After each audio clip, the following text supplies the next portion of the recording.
di masyarakat itu kan Ya. masih apa ya, stigma anggota dewan itu kan selalu negatif gitu. Mm-mm. Wah itu wakil rakyat bla bla bla semacam-macam lah ya kan. Oh ini ketangkep A B C dan sebagainya. Ini soal suap dan sebagainya itu wakil rakyat. Nah, bagaimana ibu memandang soal itu? Kemarin juga saya dapat pertanyaan, bukan pertanyaan, pernyataan Dari dari seorang ibu-ibu. suara ibu-ibu. Wah, suara perempuan. Tapi terwakilkan dong karena ada perempuan di dalamnya. Beliau bilang gini,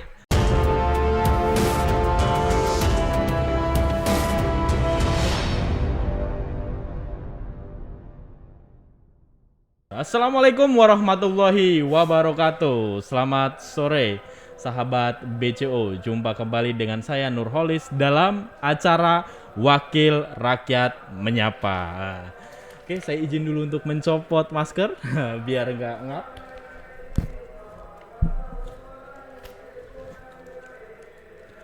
Ya, kali ini Wakil Rakyat Menyapa sudah berada di tengah-tengah kita, seorang sosok politikus perempuan yang ada di kota Cilegon. Sore ini kita akan berbincang-bincang dengan beliau yang nanti juga akan mengulik bagaimana kegiatan beliau di politik dan bagaimana membagi waktunya juga dengan keluarga. Nah, di sore hari ini kita telah hadir Ibu Nuratul Uyun. Selamat sore Ibu. sore Kang, Iya, cerah sekali ya. alhamdulillah. Padahal ada sedang tadi ini ya rapat paripurna ya. Baru aja selesai, Oh baru selesai. baru selesai. Pembahasan apa saja itu Bu? Kita penetapan 4 raperda, Hmm. jadi cukup panjang proses pelaksanaan rapatnya. Oke. Ya. Itu biasanya waktu 1 jam. Ini lumayan lumayan banyak juga ya waktunya ya. Ya. Nah, sore ini kita akan berbincang banyak. Nanti kita akan kulik bagaimana proses seorang sosok perempuan inspiratif menjadi anggota parlemen di Kota Cilegon. Nah, ini Ibu Yun. Ya, Nah, kira-kira saya bisa panggil apa nih, Bu? senyaman ya. Biasanya dipanggil apa? Bunda. Oh, Bunda. Oke. Wah. Ya. Bunda Uyun. Ya, Wah, boleh. oke. Kalau gitu biar lebih akrab saya panggil Bunda aja Oke, ya. Nah, siap. Bunda, ini kan mungkin porsinya di DPRD Cilegon itu kan perempuan itu sangat sedikit ya. Ya, Sangat sedikit. Tadi informasi itu sekitar 10% ya. ya. Nah, ini merupakan satu kesempatan yang cukup baik karena Ibu Uyun atau Bunda Uyun ini menjadi anggota legislatif kedua kalinya terpilih ya. Ya. Dari 2014 kemudian ke 2019 terpilih sampai 2024. Iya. Apakah nanti akan naik? Naik apa nih? Oh ya, siapa tahu nanti di Senayan kan. Nah, Bu, ini kan Ibu kan sosok perempuan ya, kemudian menjadi anggota partai politik, kemudian menjadi anggota dewan dan posisinya di anggota dewan juga sebagai wakil. Ya. Ya kan? Itu artinya posisinya juga tinggi juga. Nah, bagaimana untuk mengatur waktunya? Karena aktivitas perempuan itu kan identik dengan aktivitas di rumah itu. Bagaimana mengatur waktunya dengan keluarga itu? Yang pasti harus bisa membuat jadwal, menyelesaikan semua urusan domestik Ya. semaksimal mungkin. Baru kemudian kita merencanakan apa yang akan kita lakukan di sektor publik. Oh, oke. Jadi kalau mau kerja sebelum berangkat, itu selesaiin dulu kerjaan rumah. Nggak boleh nggak, Nggak boleh harus. nggak? Iya. Harus ya. Iya. Jadi memang keluarga itu betul-betul prioritas ya. Oh itu segalanya, nomor Oke, satu. Oke. Nah, Ibu jadi anggota dewan di 2014 ya, Ya, dimulainya 14. pemilihan. Sebelumnya jadi apa, Bu? Sebelum menjadi anggota dewan? Saya pernah jadi guru.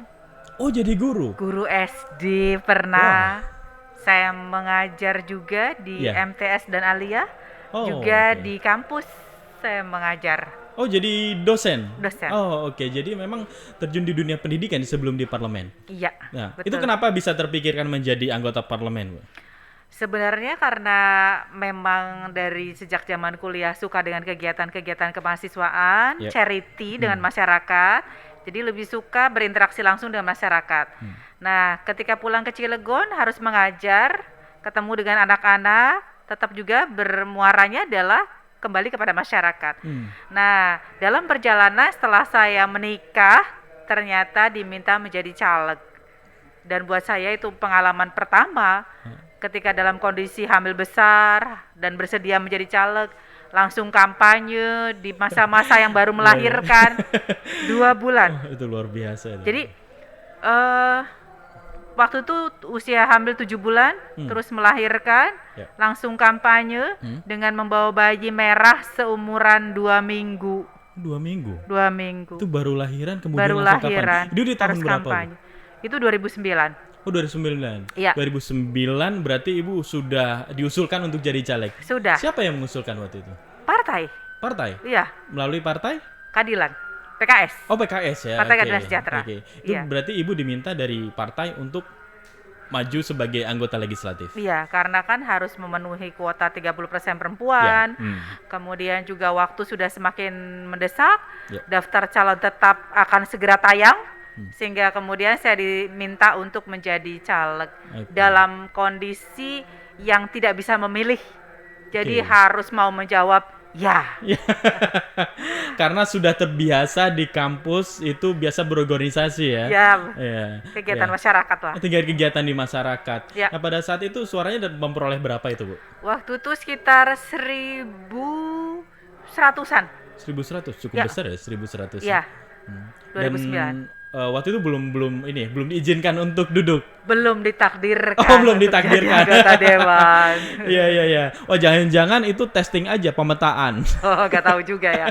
Sebenarnya nggak juga. Iya. Cuma mungkin memang waktu itu kan juga sekalipun saya caleg nomor 1, tapi nomor 1 karena ya? Tapi karena udah mulai sistem terbuka, Ya. jadi suara terbanyak yang jadi. Oh, suara nah, 2009 saya belum ditakdirkan jadi sebagai anggota dewan. Ya, kemudian di 2014 memutuskan untuk nyalon lagi itu karena penasaran atau bagaimana? Enggak, diminta partai juga. Oh, diminta kembali partai. dicalonkan. Karena mungkin melihat 2009 suaranya bisa di angka 1.100, potensial untuk bisa dicalonkan kembali.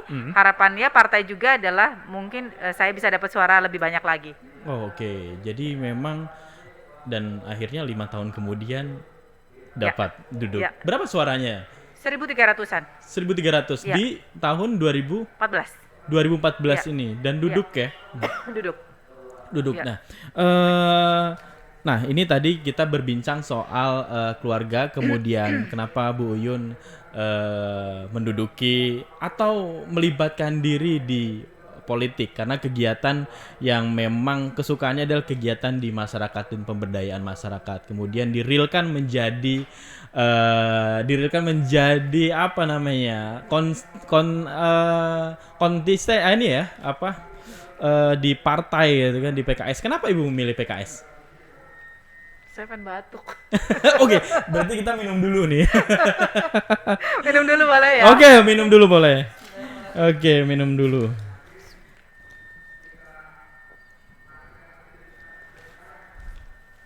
Menjadi kontestan di politik, seorang perempuan yang 2009 kampanyenya membawa anak yang baru berumur 2 minggu. 2 minggu. 2 minggu.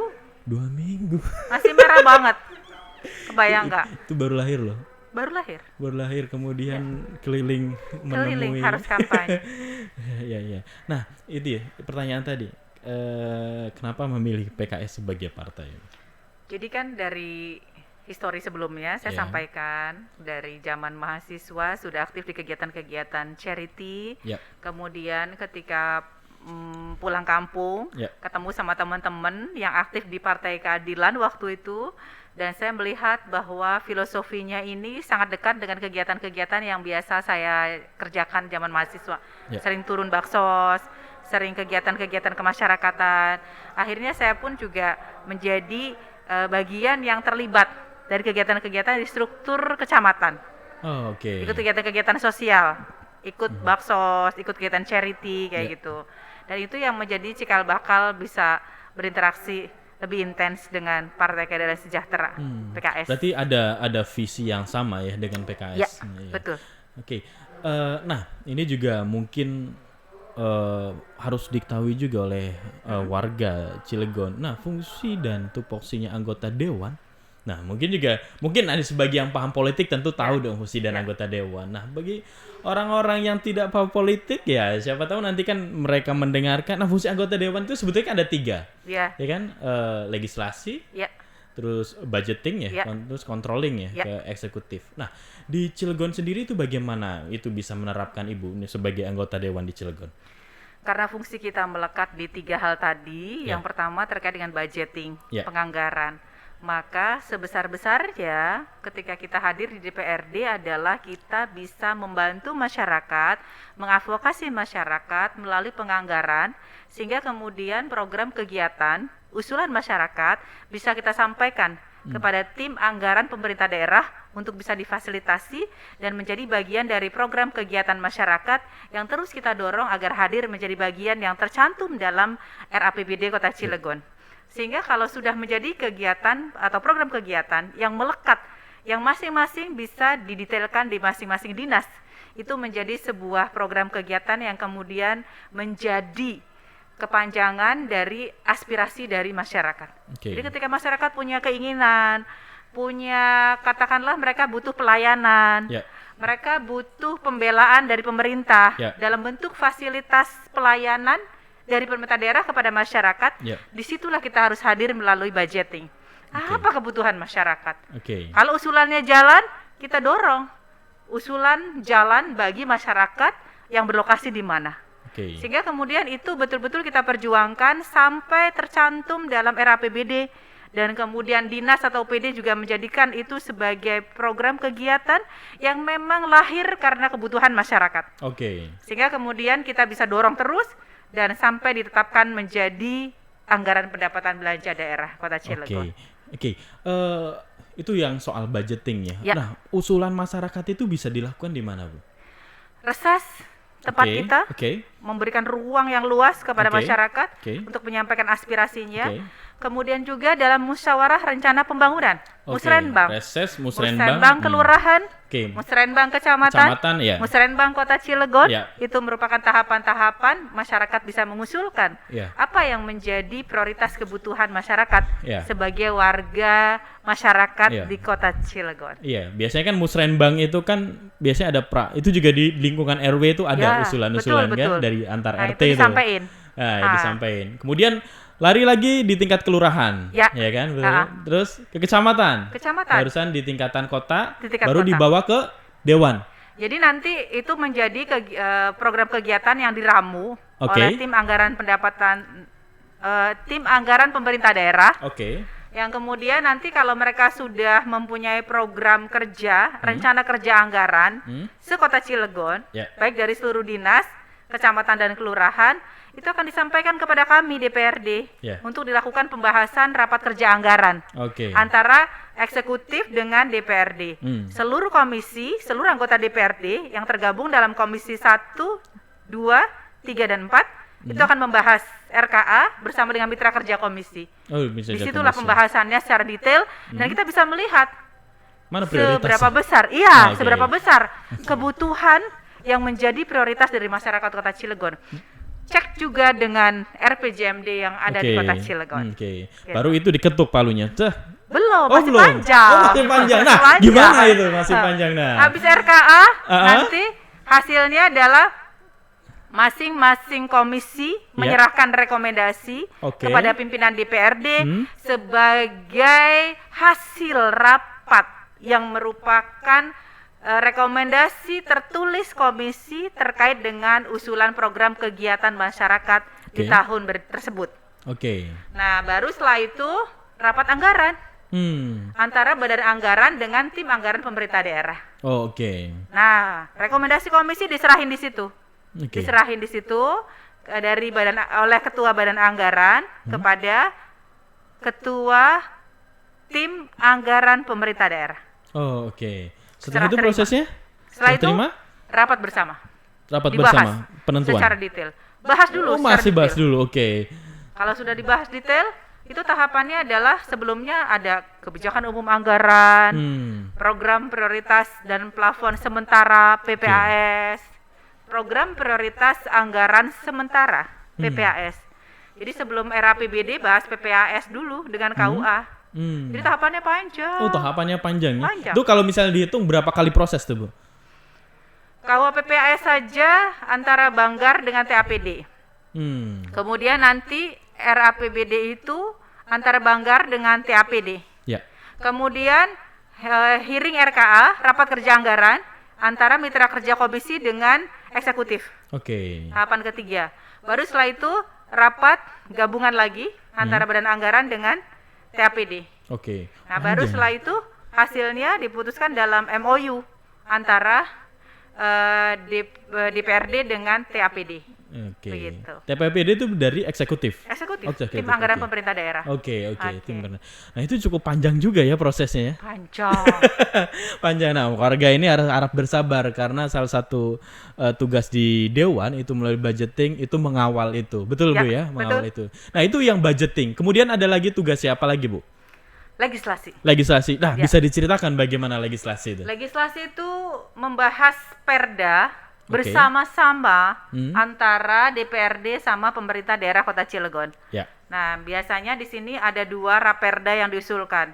Yang pertama usulan eksekutif.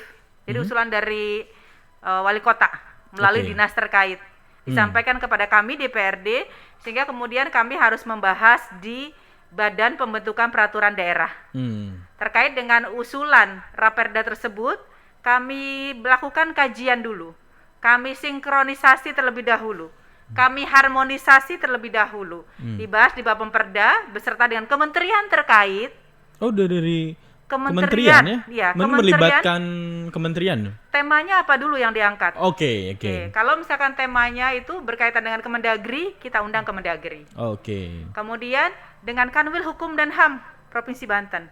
Bagian hukum Provinsi Banten. Karena itu produk hukum. Ya. Oke. Kemudian itu merupakan tahapan awal. Ya. Sehingga kalau sudah disetujui, sudah disinkronisasi, sudah diharmonisasi, Bapemperda semua sepakat, setuju untuk ditindaklanjuti, baru kemudian itu dilakukan pembahasannya agar misalkan dibentuk dalam sebuah panitia khusus. Oke. Panitia khusus panjang lagi. Itu yang dari eksekutif. Ada lagi usulan dari raperda inisiatif DPRD. Inisiatif anggota dewan ya. Iya. Nah, misalnya mau membuat perda apa? Misalnya ada permasalahan yang apa? Sekarang sedang diusulkan itu adalah kawasan tanpa rokok. Kawasan tanpa rokok. Iya. Itu masuk perda ya? Iya. Sebelumnya ada peraturan nggak? Perwal kawasan tanpa rokok. Kita kuatkan dengan perda. Itu usulan dari inisiatif DPRD. Oh, yang mengusulkan? Komisi 2. Oh, Komisi 2. Iya, sebagai komisi yang memang mitra kerjanya dinas-dinas yang terkait dengan kesejahteraan masyarakat. Baik. Komisi 2. Nah, kalau udah inisiatif DPRD harus dibahas dulu di DPRD oleh semua anggota dewan. Setuju nggak nih jadi raperda inisiatif? Yeah. Kalau sudah setuju, maka dibahas oleh Bapemperda. Yeah. Bapemperda sinkronisasi beserta dengan dinas terkait. Karena pasti beririsan dengan dinas yang menjadi tupoksi yang melekat dari tema raperda yang diusulkan itu. Oke. Kalau kawasan tanpa rokok berarti kaitannya misalkan dengan dinas kesehatan gitu. Tidak lupa juga bagian hukum, asisten daerah 3 dilibatkan dalam proses pembahasan itu. Oke. Kalau misalnya raperda rokok misalnya kemudian menjadi perda, ada punishment nggak sih untuk pelanggar perda itu? Ada di situ pastinya dituangkan terkait dengan apa sanksi jika tidak menjalankan. Pastinya kita mencoba untuk menghadirkan perda itu adalah dukungan dari semua pihak agar dalam implementasinya bisa dijalankan dan bisa direspon oleh seluruh masyarakat Kota Cilegon. Sosialisasi dulu. Sosialisasi dulu berarti perda itu. Sosialisasi dulu kepada semua OPD, semua dinas, kepada stakeholder Kota Cilegon, masyarakat juga disosialisasikan, sehingga kemudian ini menjadi sebuah penginformasian kepada masyarakat bahwa Cilegon sudah punya perda kawasan tanpa rokok. Pasti ada sanksi di dalamnya. Tapi kan kemudian kita harus melihat bahwa bukan berarti kemudian kita ingin memberikan sanksi yang langsung to the point, tapi proses tahapan agar masyarakat mau mengikuti apa yang dipesankan dalam perda tersebut. Begitu. Nah, itu kalau misalnya proses punishment-nya itu atau perda yang sudah berlaku sudah ada belum? Misalnya ada perda apa nih? Terus ada yang melanggar. Apa punishment-nya bagi si pelanggar itu? Contohnya yang kemarin itu adalah terkait dengan perda COVID-19. Oke. Salah satu sanksi yang kita sampaikan adalah bagi perusahaan yang tidak mengikuti aturan yang ada, maka mereka akan didenda 50 juta. Sudah berlaku? Ya, sudah berlaku. Ada yang didenda? Tapi kan selama ini mereka responsif. Ketika dijalankan merekanya berusaha gimana caranya nggak didenda. Oh iya, oke. Nah itu untuk perda yang kemudian yang punishment-nya adalah perusahaan gitu. Ya. Nah ini kan misalnya kawasan tanpa rokok ya. Wah ini kan kayaknya agak sulit juga gitu. Karena perokok tuh sangat banyak. Kan nggak semua kawasan dilarang. Ada kawasan tertentu yang dijadikan sebagai kawasan tanpa rokok. Misalkan ruang rapat, ruang sekolahan, perkantoran, tempat-tempat yang memang dijadikan sebagai ruang tanpa rokok. Oh sebelumnya belum ada ya perda soal itu. Sekarang ada klasifikasi, ada klasternya. Gitu. Ada klasternya. Berarti sebelumnya perwal ya? Perwal. Perwal itu kalau perwal kan belum terlalu kuat ya. Perwal mah ya peraturan gitu. Wali kota. Kalau perda kan nggak diterjain. Iya, ngerjain apa loh? Sanksinya lihat. Iya. Nah itu itu tadi ada pertama budgeting, kedua legislasi. Nah ketiga controlling. Nah gimana itu soal controlling? Ini yang paling susah. Oke, ini yang paling lama kayaknya Mbak. Ini yang paling berat. Karena kita harus turun memantau, mengawasi jalannya roda pemerintahan secara keseluruhan. Kebayang nggak? Bentar, aku bayangin dulu. 33 dinas. 43 kelurahan. OPD berarti ada berapa totalnya? 33 OPD ya? Iya. 11 bagian. 43 kelurahan. 8 kecamatan. 43 kelurahan. Aduh. Bisa kebayang ya? Bisa kebayang kalau ngontrol di Merak sana naik gunung. Itulah. Iya. Oke. Nah, prosesnya seperti apa sih pengontrolan itu, Bu? Sebenarnya kalau sekiranya ini menjadi program kegiatan yang melekat di komisi masing-masing. Ya. Berarti komisi masing-masing. Oke, baik. Komisi yang ada di DPRD punya mitra kerja. Nah, kalau masing-masing komisi ini dengan mitra kerja berjalan komunikasinya secara harmonis, secara baik, terbangun dua arah, maka tentu saja proses pengawasan akan juga terbangun dengan baik. Karena masing-masing bisa merespon, saling memberikan timbal balik dari komunikasi yang disampaikan. Sehingga memudahkan DPRD juga untuk melihat, memantau sejauh mana perkembangan pembangunan ataupun pelaksanaan realisasi anggaran yang ada di masing-masing dinas ataupun kecamatan, kelurahan atau bagian yang ada. Nah, di situ dibutuhkan memang kemampuan yang luas dari kita, pemahaman yang luas, harus tahu skop yang kita bahas, apa yang sedang kita diskusikan, materi apa, terkait apa. Kita harus punya pemahaman yang banyak terkait dengan DPRD maupun tentang eksekutif itu sendiri. Sesuai dengan dinasnya masing-masing. Bicara kesehatan, kita harus agak melek tentang kesehatan. Oh iya. Iya dong. Berarti anggota dewan harus cerdas dong. Oh pasti. Karena semua harus tahu. Nah itu dia. Iya. Kan nggak ini ya. Misalnya satu komisi nggak menangani satu dinas kan, tentu ada beberapa juga kan. 10 sampai 11 dinas rata-rata. Ada yang 13. Dan kita harus tahu semua ya. Harus tahu semua, kebayang ya. Iya, jadi kalau teman-teman yang mau jadi anggota dewan itu harus cerdas ya. Nggak bisa nggak cerdas. Nah, ini ada tiga tupoksi ya terutama. Nah, memang di masyarakat itu kan masih stigma anggota dewan itu kan selalu negatif gitu. Wah, itu wakil rakyat bla bla bla semacam-macam lah ya kan. Oh ini ketangkep A, B, C dan sebagainya. Ini soal suap dan sebagainya. Itu wakil rakyat. Bagaimana Ibu memandang soal itu? Kemarin juga saya dapat pertanyaan. Bukan pertanyaan, pernyataan. Dari seorang ibu-ibu. Suara ibu-ibu. Suara perempuan. Tapi terwakilkan dong karena ada perempuan di dalamnya. Beliau bilang gini. Ya. Bu, kenapa sih dewan itu begini? Gimana? Saya bilang. Ya harusnya kan dewan tuh turun menyapa masyarakat. Jangan kemudian kalau pas sudah jadi susah dihubungin. Ibu lagi curhat, saya bilang. Ibu boleh menyampaikan, tapi saya akan dengarkan semaksimal mungkin dan ingin mencoba merespon. Keluhan. Iya. Yang memang melekat di masyarakat adalah citra. Ya. Yang ketika satu orang melakukan, itu akan berdampak kepada yang lain. Betul. Karena kita kolektif kolegial. Oh iya. satu orang yang melakukan, yang terkena dampaknya adalah seluruh anggota DPRD. Ini yang terus harus kita kuatkan dalam diri kita. Mindset kita harus kita bangun bahwa kita ini adalah wakil dari masyarakat, representasi dari masyarakat kita. Maka tentu saja yang harus kita tanamkan dalam diri kita adalah mencoba untuk menunaikan amanah tersebut, memegang amanah sepenuh hati, menunaikannya dengan profesional, dan terus menyapa dan turun ke masyarakat sebagai bagian dari, memang kita bagian dari masyarakat. Nah, kalau Bunda Uyun ini berapa kali turun ke masyarakat dalam seminggu? Ya nggak perlu dihitung. Kalau biasanya kan malam-malam kan ada warga yang Assalamualaikum Bu Dewan gitu ya kan. Ini kami perlu bantuan Bu Dewan. Nah, sering nggak kayak yang gitu? Yang pasti HP itu 24 jam bisa dihubungi. Oh, bisa dihubungin? Iya. Jadi nggak dimatiin gitu? Nggak pernah. Kalau misalnya, kan butuh istirahat. Ya dicas saja, kalau mati habis baterai berarti. Kalau belum habis baterai berarti nyala. Oh, berarti nyala ya? Jam berapapun kalau misalkan memang itu, saya suka kalau tengah malam nih ada telepon bunyi ya, berarti emergency nih. Misalkan sambil saya cas bunyi, wah ada apa, dilihat jam 2, wah dari warga ini. Saya tanya itu ada apa? Tuh? Ya diangkat dong. Oke, terus? Ada apa Bu, Pak, misalkan gitu. Biasanya kendalanya adalah karena mereka berada pada situasi gawat darurat. Misalkan di rumah sakit, kecelakaan, atau katakanlah sakit yang perlu penanganan segera.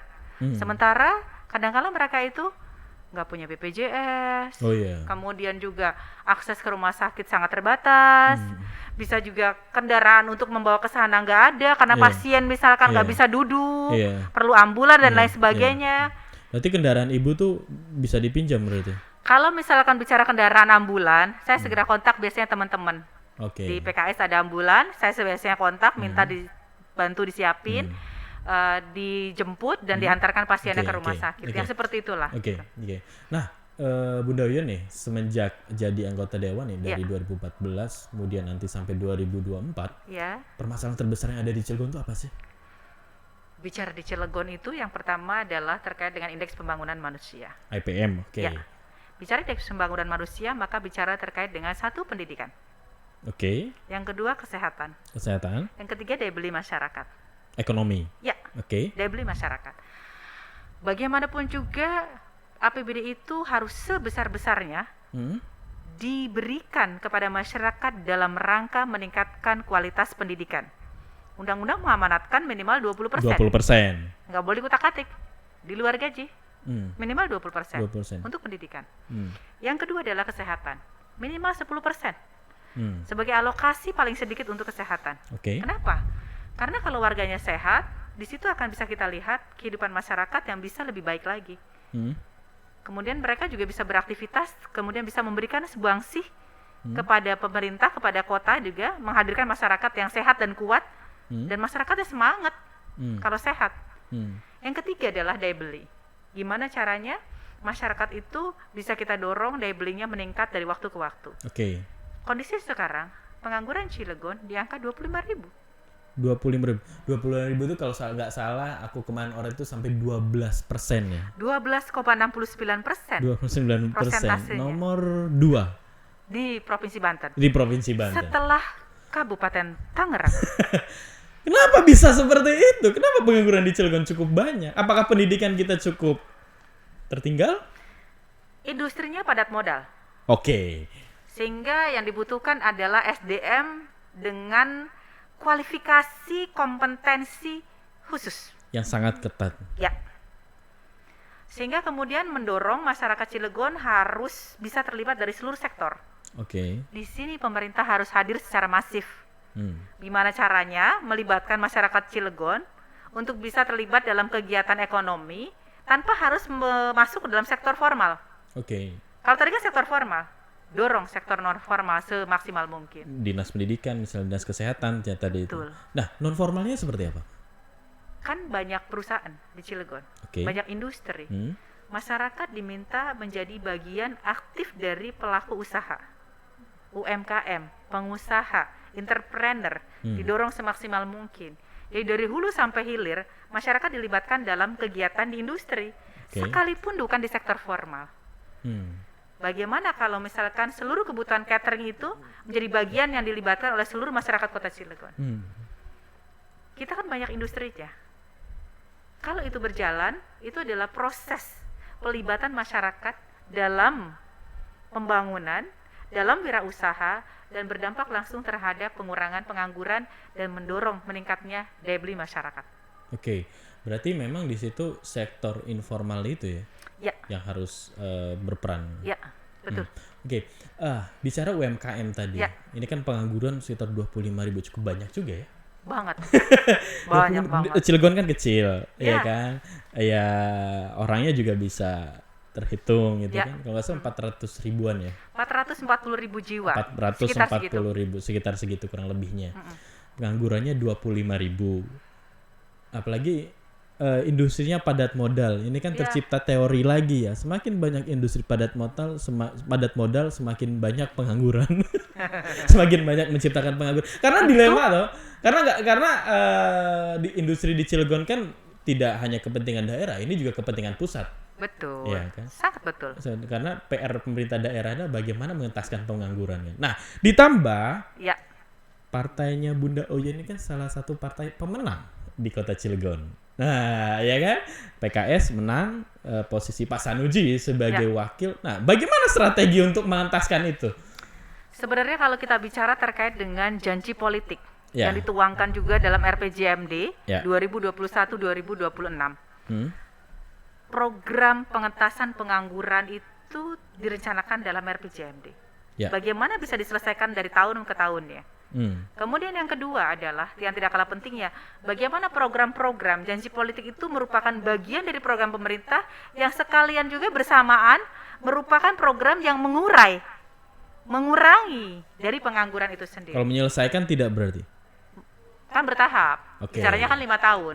Kalau menyelesaikan itu terkesan setahun selesai, sulit. Tapi kita harus melihatnya jangka panjang. Karena 25.000 itu banyak banget. Berarti selama setahun sampai berapa tahun jabatan? 3 tahun ya? 3 tahun 8 bulan ya? 3 tahun 8 bulan. Berarti ada breakdown yang detail berarti untuk mengentaskan. Sangat banyak. Sekarang yang harus dilakukan oleh pemerintah daerah, oleh kepala daerah adalah bagaimana mewujudkan program kerja yang disusun dalam RPJMD tersebut, rencana kerja pembangunan daerah yang disusun setiap tahun, bercermin dari berpedoman kepada rencana pembangunan jangka menengah daerah yang terdalam juga menuangkan janji politik, dan ketika itu konsisten dikerjakan setiap tahun dengan skala prioritas penganggaran yang tetap diberikan porsinya berdasarkan prioritas menyelesaikannya bagaimana, insya Allah itu akan sebenarnya terselesaikan secara bertahap. Itu 25.000 itu angka sangat besar. Kayaknya misalnya 3,8 tahun itu kayaknya berat juga ya Bu. Karena melibatkan 33 dinas. 30 dinas. 11 bidang. Berarti seluruh dinas harus inovatif. 43 kelurahan. Harus inovatif. Arahnya ke sana dong. Iya. Harus semuanya diarahkan untuk bisa menyelesaikan pengangguran. Secara bertahap. Setiap tahun. Berapa target yang bisa dikurangi tiap tahunnya, begitu. Berarti ada hitung-hitungannya kan? Pasti. Nah, ini kan bicara ke inovasi ya. Nah, bagaimana mendorong pemerintah kota? Tentu kan teknologi dan digital itu kan peralihan ya. Tahun-tahun saat ini saat tahun-tahun peralihan, bagaimana pemerintah misalnya yang dulunya merencanakan program itu misalnya sekarang anak-anak muda misalnya dengan program digitalisasi dan sebagainya, bagaimana mendorong anak muda itu bisa terlibat dalam misalnya musrenbang di kelurahan, misalnya mengusulkan bagaimana fasilitas UMKM misalnya anak muda. Karena kita melihat di Kota Cilegon itu kan anak mudanya mungkin datanya kami juga belum riset. Tapi masih berpikirnya ingin bekerja di industri gitu. Sementara mungkin tanda petik SDM mereka itu belum termumpuni misalnya gitu. Nah, bagaimana cara mendorong itu? Banyak peluang-peluang yang terbuka sebenarnya yang bisa menjadikan penggerak ataupun katakanlah bisa mendorong para pemuda ini terlibat aktif dalam pembangunan. Buat komunitas, buat forum yang mereka bisa mengaktualisasikan diri, merencanakan apa yang akan dilakukan, dan forum ataupun komunitas itu merupakan bagian yang memang di bawah pembinaan pemerintah daerah. Sehingga ketika sudah masuk ke dalam dinas terkait di dalam pemerintah daerah Kota Cilegon, setiap ada pembahasan rencana pembangunan daerah Kota Cilegon itu pasti akan diundang. Dilibatkan secara aktif dalam proses pembahasan, perencanaan, penyusunan program kegiatan di masing-masing daerah maupun komunitas terkait dengan pemuda. Disitulah sebenarnya pemuda bisa mempunyai ruang yang besar untuk terlibat dan masuk ke dalam proses pembangunan di Kota Cilegon. Nah, berbicara soal Kota Cilegon, nah PAD Cilegon ini tahun ini berapa sih? Yang sekarang di APBD 2021 itu di angka 745 miliar. 745 miliar. 45 miliar. Itu dari tahun lalu menurun apa bertambah? Naik. Iya, tapi memang sedikit sekali kenaikannya. Kalau APBD? Kita sekarang di angka 2 triliun lebih, 2,02 triliun. 2,02 triliun. Nah, strategi untuk tidak terjadi silpa ini gimana Bu di Cilegon ini? Apakah tahun sebelumnya cukup banyak atau seperti apa? Pandemi memang kemudian menjadikan kegiatan kita belum bisa maksimal. PPKM, kemudian juga kemarin kan batasan-batasan ya yang diberikan kepada kita sebagai daerah untuk bisa patuh kepada kebijakan pemerintah pusat, menjadikan kegiatan-kegiatan yang ada di setiap pemerintahan daerah, tidak hanya Kota Cilegon sebenarnya, banyak daerah juga yang punya kendala yang sama. Keterbatasan mengimplementasikan program kegiatan karena beririsan dengan mengumpulkan masyarakat di ruang yang kemudian melibatkan keterlibatan banyak pihak. Sementara pada waktu itu kita kan banyak mengalami PPKM dengan segala level yang ada gitu ya. Sehingga memang beberapa kegiatan harus dijalankan secara online. Ketika secara online, maka peserta akan online. Artinya serapan anggaran pun juga akan berubah secara signifikan. Itu pun menjadikan kemudian potensi silpa yang ada. Yang tidak kalah pentingnya adalah sistem informasi pemerintah daerah yang memang digawangi oleh Kementerian Dalam Negeri untuk merapihkan seluruh kota, kabupaten, provinsi di Indonesia dalam rangka menjaga konsistensi pemerintahan daerah terhadap perencanaan pembangunan dan implementasinya, realisasi penganggarannya. Itu mereka menggunakan SIPD sehingga ketika dalam proses persiapan untuk digunakan dalam perjalanannya ketika ada kendala-kendala, maka kita harus bisa sedikit bertoleransi untuk mundur sedikit waktunya agar SIPD ini betul-betul siap untuk digunakan dan secara mekanisme tidak ada yang kita langgar. Itu juga bisa memberikan sebuah kondisi yang akhirnya beberapa kegiatan mundur pelaksanaannya. Di triwulan 1 belum bisa jalan triwulan 2. Itu pun akan menjadikan potensi silpa. Nah, karena waktunya sudah maghrib nih, ya? Sudah maghrib, Bu.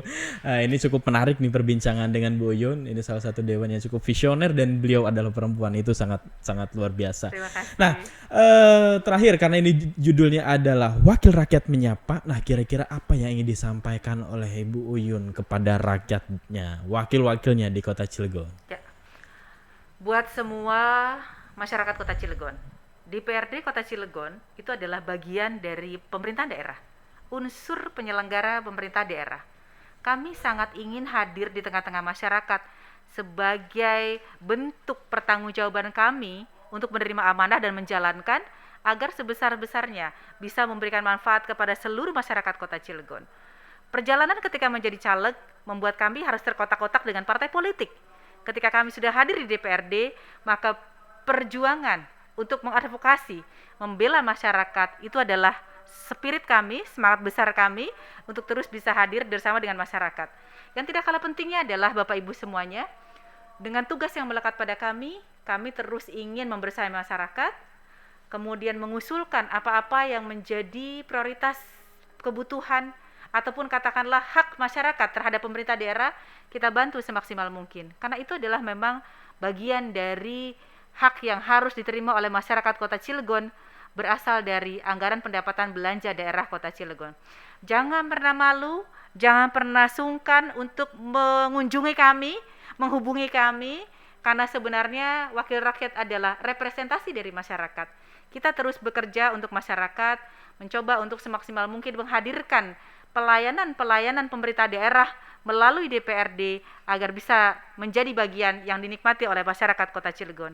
Kami menyadari dalam perjalanannya masih banyak kekurangan, masih banyak kendala, dan masih banyak keterbatasan kami. Mudah-mudahan dengan masukan, kemudian juga kritikan yang disampaikan kepada kami, memberikan ruang kepada kami untuk terus bisa bersinergi dengan masyarakat dan terus membersamai masyarakat. Ini jadi sebagai wakil rakyat, ini Bu Yoni ini sangat terbuka.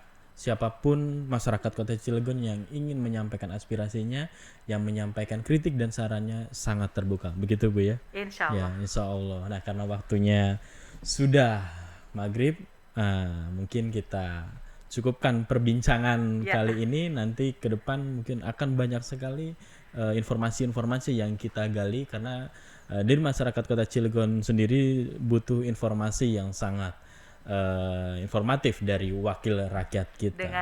Dengan senang hati Bu ya. Nah, sahabat Beco, demikian acara kali ini Wakil Rakyat Menyapa pada sore hari ini, ditemani oleh Wakil Ketua DPRD Kota Cilegon, Ibu Haji Nuratul Uyun. Terima kasih atas perhatian dan atensinya. Wassalamualaikum warahmatullahi wabarakatuh. Waalaikumsalam warahmatullahi wabarakatuh.